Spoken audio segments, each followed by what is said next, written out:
Est-ce que vous savez que nous passons en moyenne 25 ans de nos vies à dormir? Pas successivement, parce que là, ça serait un problème.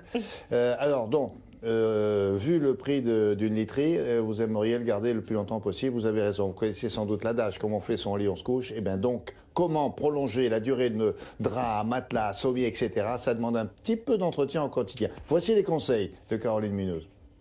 Il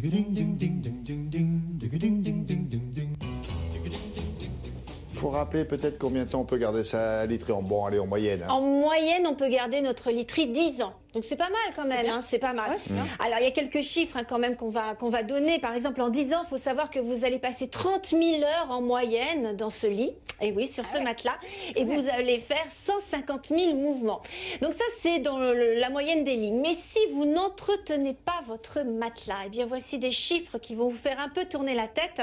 Puisqu'au bout de 10 ans sans nettoyage, sachez qu'il y aura 1,5 million d'acariens dans votre matelas. Ou des cadavres d'acariens. Alors il y aura également, il faut savoir que l'acarien, il évacue jusqu'à 200 fois son poids en excréments durant sa courte vie qui est de 80 jours. Non, alors c'est jours. pas 10 ans, il faut arrêter. Imaginez un peu ce que vous avez Non, dans le mais matelas. il faudra nous faire un truc, comment on nettoie le lit pour virer tous les excréments d'acariens. Non, mais c'est vrai. Ah bah oui, c'est dans le sujet, vous allez voir. Ah bon? C'est dans le sujet, on va vous montrer justement comment enlever tous ces excréments, parce que vous n'avez pas que les excréments des acariens, bien sûr que non. Il y a également 4 kilos de peau morte et des champignons. En veux-tu pas, là, il y a 17 espèces de champignons. Mais c'est quoi dans votre lit là? C'est une poubelle? Non, c'est nous. Si vraiment vous ne nettoyez pas votre matelas, voilà ce qui peut arriver. Il faut le nettoyer. Alors, on est d'accord. Alors, je vous propose d'aller à la rencontre de professionnels qui vont nous montrer justement comment enlever tout ça dans nos matelas et nous donner la bonne méthode pour nettoyer. Aspirateur, l'éponge, le truc. À la vapeur. Le lit, ce cocon sublime, promesse d'un sommeil réparateur, à condition de l'entretenir régulièrement bien sûr. Car le meilleur matelas du monde ne vous servira à rien s'il est sale. Magali nous explique comment nettoyer notre literie pour la garder le plus longtemps possible. Première étape, l'aspiration. La laise, effectivement, protège bien le matelas, puisqu'en plus, elle a une partie légèrement plastifiée que vous avez ici. Donc, ça protège le matelas de la transpiration. Mais ça n'empêche qu'il faut penser à entretenir le matelas régulièrement. Donc, l'idéal, c'est de l'aspirer une fois par mois. Pour les personnes allergiques, on peut le faire même toutes les semaines, tous les 15 jours. Dès qu'on change les draps, on peut le faire. Donc, ça veut dire qu'on va déjà enlever une bonne partie de la poussière et des acariens du matelas. Et même sur ce matelas qui paraît propre, le résultat est impressionnant. En quelques secondes, voici ce qu'on récupère du matelas. Deuxième étape, assainir le matelas avec du bicarbonate de soude. Donc on saupoudre du bicarbonate de soude dessus, on n'hésite pas. On incruste le bicarbonate de soude dans le matelas. Et l'idéal, il est de le laisser agir plusieurs heures et aspirer ensuite. Et pour les petits accidents du quotidien, comme l'urine ou le vomi, là non plus, pas de panique. Il existe un ingrédient magique, la terre de sommière. Il ne faut pas hésiter à saupoudrer la terre de sommière, mais en couche très très généreuse. Il faut vraiment mettre très très épais. Il faut les laisser sécher plusieurs heures, voire quasiment une journée, jusqu'à temps que la terre soit sèche. Et une fois qu'elle est sèche, on enlève tout le surplus. Et puis après, on prend un aspirateur et on aspire de nouveau. Mais pour les tâches les plus incrustées, pas de miracle, il vous faudra faire appel à une société spécialisée. Réparer les gros dégâts, c'est justement le métier de Fouad. Bonjour. Face à ce matelas très encrassé, voici son verdict. En fait, il y a eu des fuites d'urine d'un enfant en bas âge et il y a eu des tentatives de nettoyage. Et ça a mal marché, donc c'est pour ça qu'on a l'impression qu'on a un matelas très encrassé, mais c'est récupérable. Sa baguette magique pour y parvenir, cet aspirateur bien particulier qui va pulvériser du shampoing dans le matelas et réaspirer la saleté qui aura été dissoute. Là, on voit tout de suite la crasse qui rentre. Vous voyez la couleur? Après quelques heures de travail, Fouad a pu venir à bout des tâches accumulées au fil des années sur ce matelas. Même un matelas récent de 3, 4, 5 mois, vous allez quand même retrouver une couleur jaunâtre, qui n'a rien de plus que la transpiration. Un matelas, c'est comme nos vêtements, il faut les entretenir. Un entretien qui aura tout de même un coût, compté entre 100 et 150 € en fonction de l'état et de la taille du matelas. Ouais, c'est spectaculaire. Toute l'eau qu'il a sortie de là, c'est impressionnant. Mais oui, on ne se rend pas compte, Mais nos matelas sont Non, mais faits ça, pour ce qui fait 4-5 mois, donc au moins une fois par an, il faut faire ça, non? Ah bah oui, si on peut.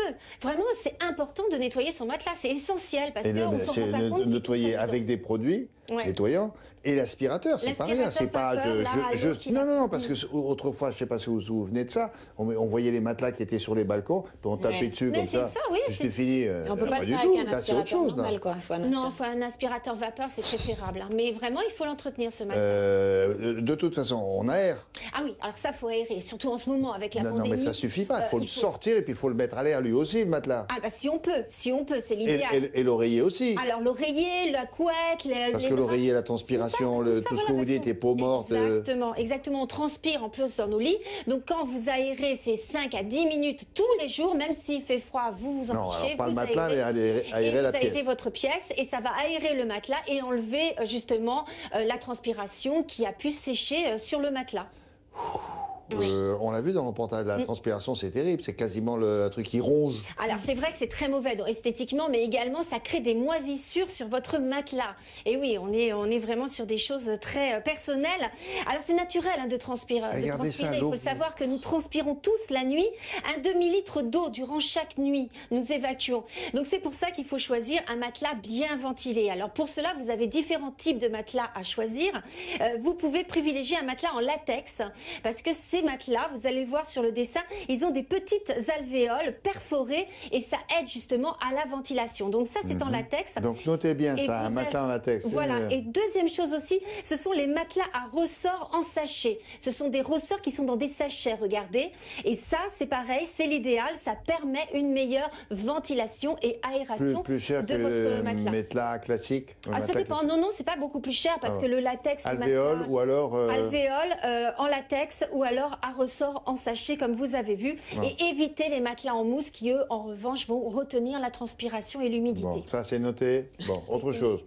Vous avez remarqué sur les matelas, il y a la face été, la face hiver. Vous avez retourné là ou pas? C'est marqué dessus. Je l'ai retourné, un peu par hasard, mais mais comment ne pas se tromper? Ah bah justement, il y a des petites indications. C'est vrai que la face hiver, généralement, c'est en laine. La face coton, ça va être une matière un peu plus légère, plutôt du coton, du lin, de la soie. Non, je sais pas. Là, vous n'avez pas vous retrouver. Là, non, si. Voilà. Montrez, remontrez. Quand vous avez l'étiquette, normalement, c'est le côté hiver. Alors, si vous n'avez pas d'étiquette, pas de panique. Il suffit d'observer votre matelas. Il sera un peu plus bombé sur la face hiver. C'est la petite différence. Donc, n'hésitez pas, bien sûr, à choisir la bonne face et à distinguer on lui met la face hiver, puis on le tourne. Et on peut le tourner aussi, parce que c'est... oui, parce que c'est là où il y a le creux. Exactement. Ça se creuse, normal. Oui, ça se creuse. Alors ça, bien sûr, c'est votre poids qui va faire que ça va se creuser. Et avec le temps, plus ça va aller, plus votre matelas va se creuser.